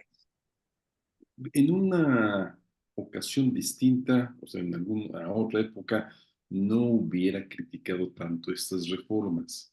Menos aún si no hubiera las declaraciones de un diputado de apellido Robledo que dice que es el inicio de toda una serie de reformas para ponerle coto al Poder Judicial. Pero espérame, me estás afectando a mí, dijo doña Blanca Laura. Es que tenemos, en materia de derechos humanos, tenemos que ir para adelante, no para atrás. Y es lo que estamos haciendo, quitando la defensa del gobernado. Al gobernado le estamos quitando la tutela, la protección. Es algo un tanto cuanto debatible.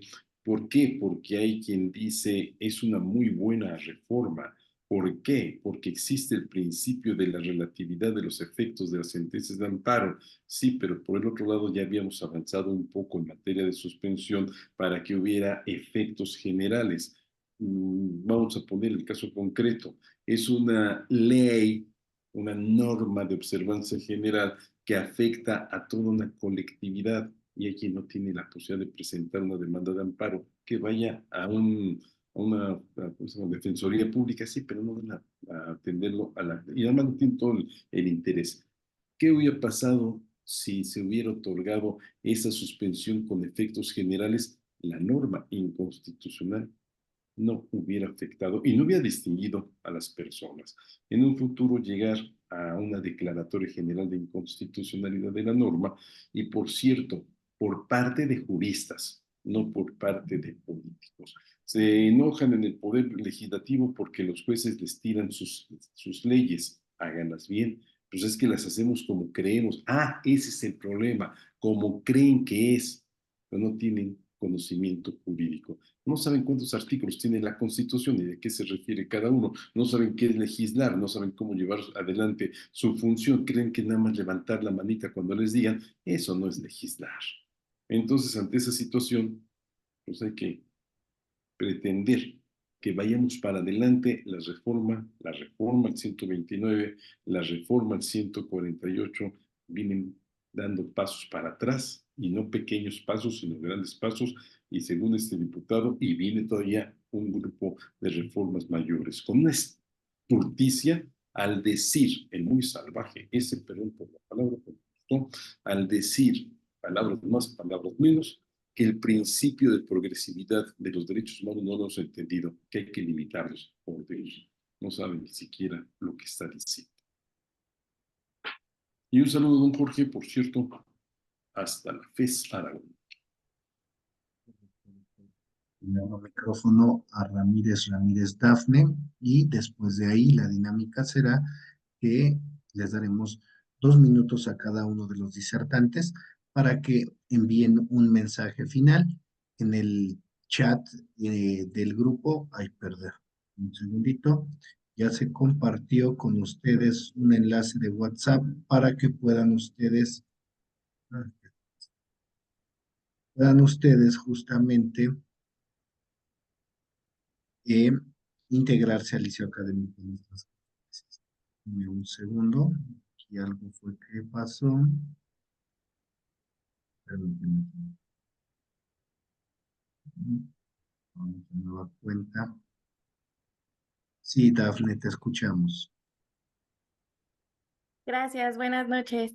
Mi pregunta para los disertantes sería, nos convocan a luchar desde nuestras trincheras en este momento. Nosotros como estudiantes, ¿qué podríamos hacer o qué nos recomiendan a hacer para, pues sí, salvaguardar más que nada nuestro derecho a la justicia? Pues en primer lugar, prepararse bien para ser una extraordinaria jurista, para que tengamos nosotros gente valiosa. Uno de los puntos que hemos criticado, don Leonardo Ragoso Cruz, doña Blanca Laura Rivero Banda y su servidor, es que en muchas ocasiones en las universidades, en la facultad, lejos de ir a estudiar, van a hacer otras cosas absurdas. Tuvimos 3 semanas de inactividad en la Facultad de Aragón, 3 semanas que vienen de detrimento de los alumnos y no se dan cuenta. Pónganse a estudiar, prepárense, estén atentos de lo que sucede. Hoy, por ejemplo, tenemos en el teléfono celular, tenemos la recepción de las jurisprudencias cada viernes. Mierdas. No me gustan las jurisprudencias, pero es de la interpretación obligatoria del derecho.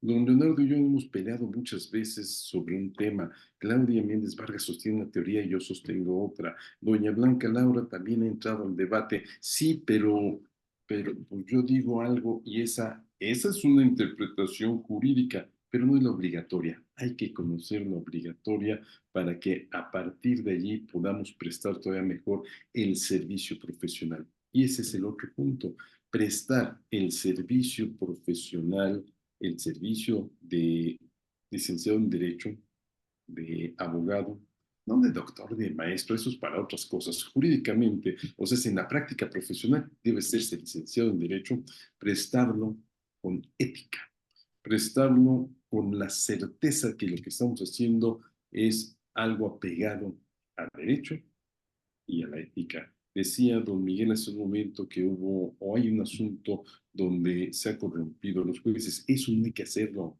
pero jamás. Yo, Alberto del Castillo del Valle, nunca le he dado un peso a un juez, ni lo haría, ni espero que lo hagan. ¿Por qué? Porque yo estudié para ser jurista, no mercader del derecho. Eso sí, cuando veo que hay... No lo he sabido. Si yo hubiera sabido que en algún asunto donde no me dieron la razón hubo lana de por medio, lo denuncio. Hubo un asunto donde una juez me negó la razón, hablé con ella, se quitó los lentes, los puso otra vez y dijo, pues recurra, pues es lo que voy a hacer, pero no me haga estas cosas, hombre. Como que con la confesión de la demandada que dice que es una buena persona, con eso ya me pegó. ¿Y dónde están las pruebas? Bueno, pues eso es lo que hay que hacer, ponernos nosotros atentos a lo que pasa y ser unos extraordinarios paladines del derecho para que de esta manera nuestros clientes digan, estoy bien representado. Estudie, mi querida Dona G. No, Dafne. Empezaba con D. Muchas gracias, don Alberto. Bueno, pues vamos a ir dando cierre ya a estas rondas. Vamos a dar 2 minutos para que nos den sus conclusiones finales. Vamos a iniciar con la doctora Blanca Laura Rivero Banda. Adelante, doctora. Muchas gracias.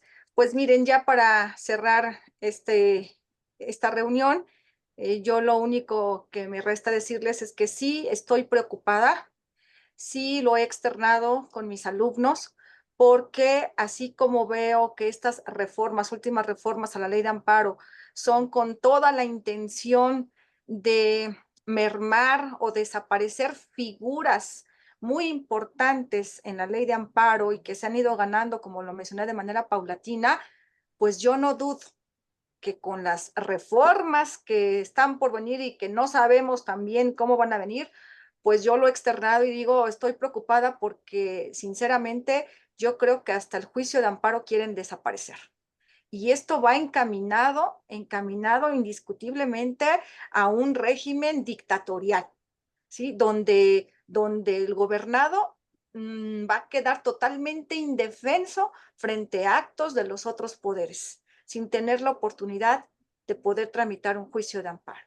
Entonces, sí me preocupa, sí es preocupante, y yo exhorto a todos mis compañeros juristas, estudiosos del derecho y alumnos que no permitamos esto. ¿Sí? Insisto, tenemos una formación de abogados, no somos personas improvisadas.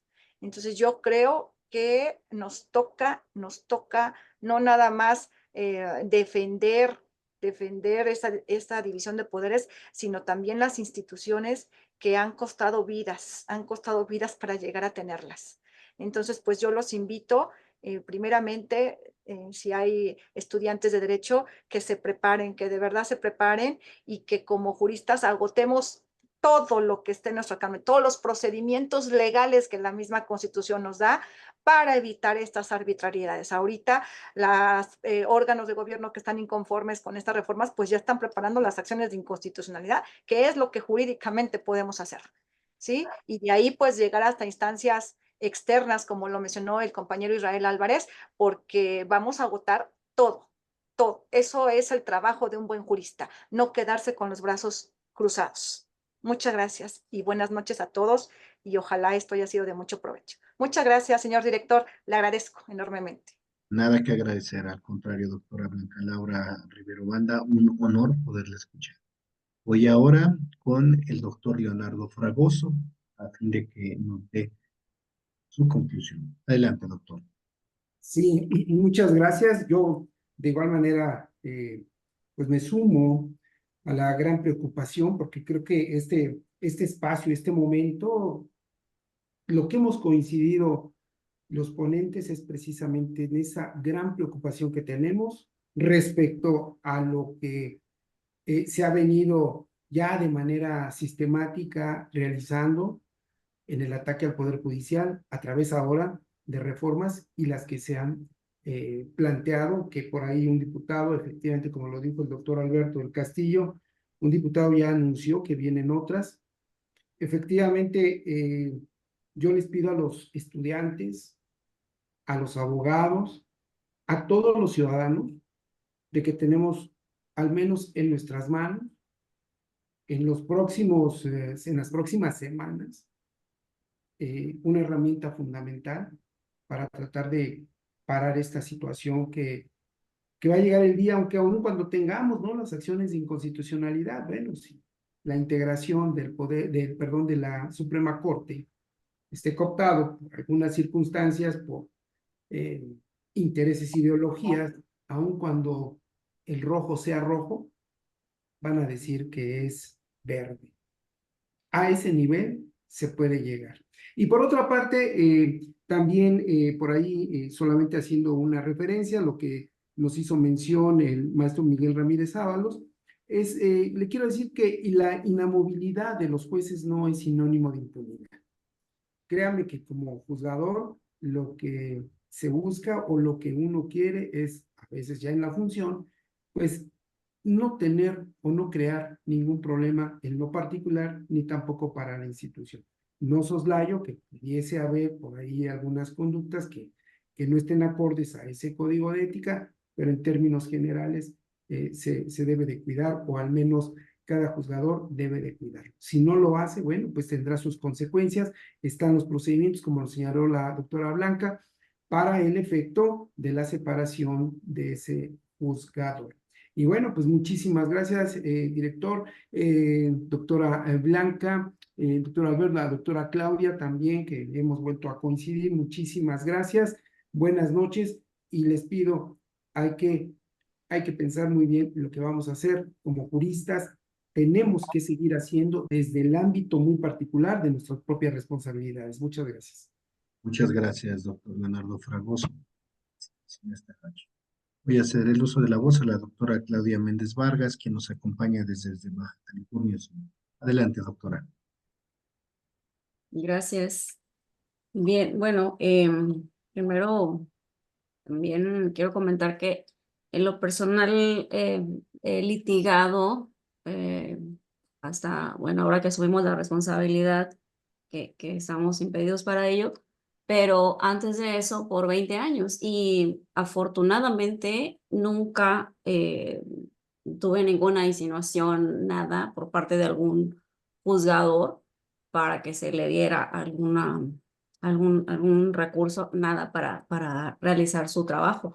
No dudamos que haya alguien, ¿no? Pero pues como dicen, una golondrina no hace verano, y tan es así pues que en el pasado, vuelvo un poquito a lo que yo explicaba del derecho romano, había un delito que era justamente el iudex litem suam, cuando un juez hacía suyo el litigio, o sea que está registrado que en muchos años atrás quienes impartían justicia podían incurrir ya en emitir alguna sentencia, ya sea por negligencia o ya sea por un tema de corrupción, y bueno, estas personas eran sancionadas. Entonces, históricamente hay estos momentos, estas debilidades en las que luego puede incurrir un ser humano, ¿no? Como comentaba la doctora Blanca, cuando tienes el ejercicio de poder, pues tienes también la tentación.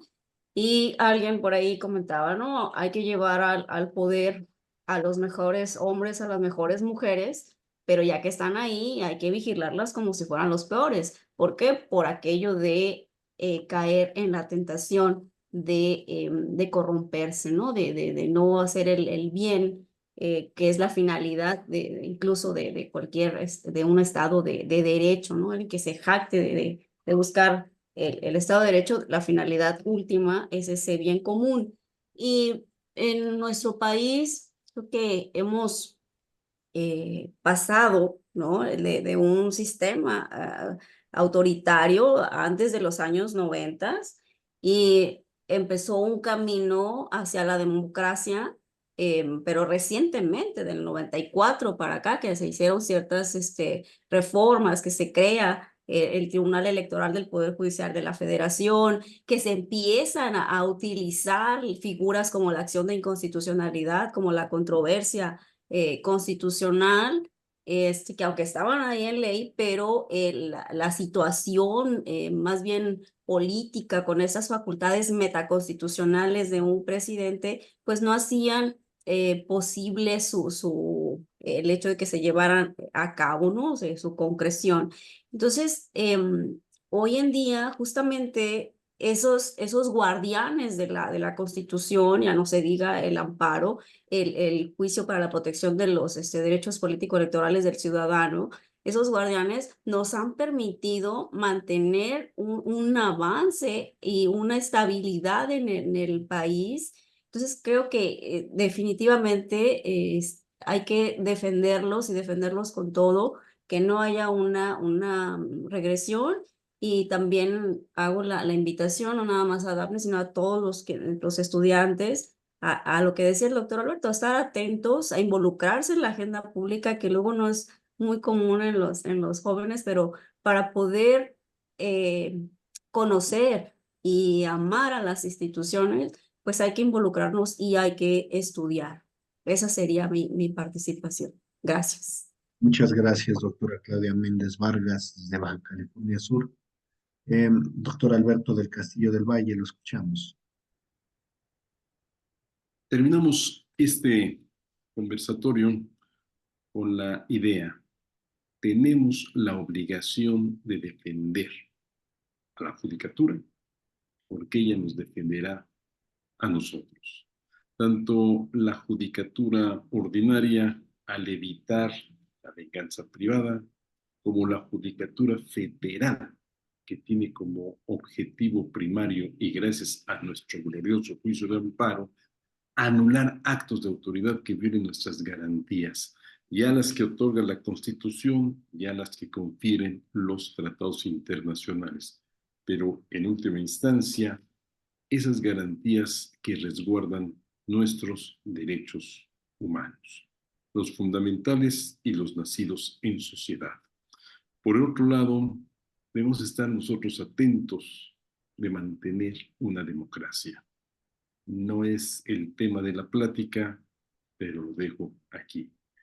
El próximo 2 de junio los esperamos en las urnas. Tenemos que participar. No debemos tener una idea absurda, errónea, en el sentido de que la elección ya está decidida. No está decidida. Se decidirá ese día y se decidirá contando el voto de cada uno de ustedes. Nosotros somos también parte del Instituto Electoral, porque somos los ciudadanos los encargados de recibir los votos y de contarlos. Hagámoslo. Participemos también como observadores electorales, estemos al pendiente que no vaya a haber alguna triquiñuela, defendamos nuestro país, defendamos nuestro derecho, defendamos nuestro orgullo. Se dijo, muchos hombres, muchos seres humanos han entregado su vida por nuestros derechos, por la evolución del Estado mexicano. Ofrendemos nuestro domingo 2 de junio para lograr que este país salga adelante. Muchas gracias, buenas noches y sigan estudiando derecho, porque el derecho nunca se acaba de estudiar. Gracias. Muchas gracias, don Alberto del Castillo del Valle. Gracias a la doctora Blanca Laura Rivero Banda, a la doctora Claudia Méndez Vargas, al doctor Leonardo Fragoso, a todos los que nos acompañan. Sí, don Alberto. Vamos a dar por terminado este evento. Me meto aquí para darlo por terminado, no por otra causa, sino porque también tengo algún sentimiento de amistad para con don Manuel. Está muy mal de la garganta, ya no debe estar hablando. En lugar de estar hablando, debería tomarse un menjurje, un brebaje que se creó en México que se llama mezcal. Para todo mal, un mezcal. Pues yo le agradezco, don Alberto, efectivamente. Porque usted ya no debe hablar, ya lo oigo muy mal de la garganta. Le voy a pedir a don Leonardo que él funja con su... Por favor, una felicitación a todos, por favor, y defiendan la administración de justicia. Quisiera hablar un poco más, me hubiera encantado participar. Cierto lo que dice el doctor Roberto del Castillo del Valle, este 2 de junio salgamos a votar. Estoy en pro y completamente de acuerdo con todo lo que han dicho cada uno de los disertantes, porque la única forma de vencer la ignorancia y la única forma de poder salir adelante es estudiando, capacitándonos para ser mejores día con día. La administración de justicia sabemos que está siendo atacado el poder judicial, está en la mira por el poder ejecutivo. Hagamos lo que tenemos que hacer. Jovita, adelante, por favor. Muy buenas noches. Felicidades al Liceo Académico por haber alcanzado metas y superado obstáculos con éxito. Cada logro obtenido es el resultado de esfuerzo y perseverancia. Y agradecemos a cada uno de ustedes por su dedicación y compromiso y por su preferencia. Y por supuesto, muchas gracias al doctor Camacho, muchas gracias por compartir. Muchas gracias a la doctora Blanca Laura Rivero Banda y al doctor Alberto del Castillo del Valle y al doctor Leonardo Fragoso y a la doctora Claudia Méndez Vargas. Fue un honor tenerlos aquí en casa del Liceo Académico. Muchísimas gracias por su excelente disertación de cada uno de ustedes.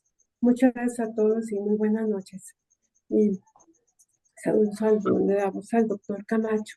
Gracias. Nos despedimos. Esta charla quedará videograbada, estará en la página del Liceo Académico, así como en el canal de YouTube. Que tengan excelente fin de semana y que descansen. Gracias a todos.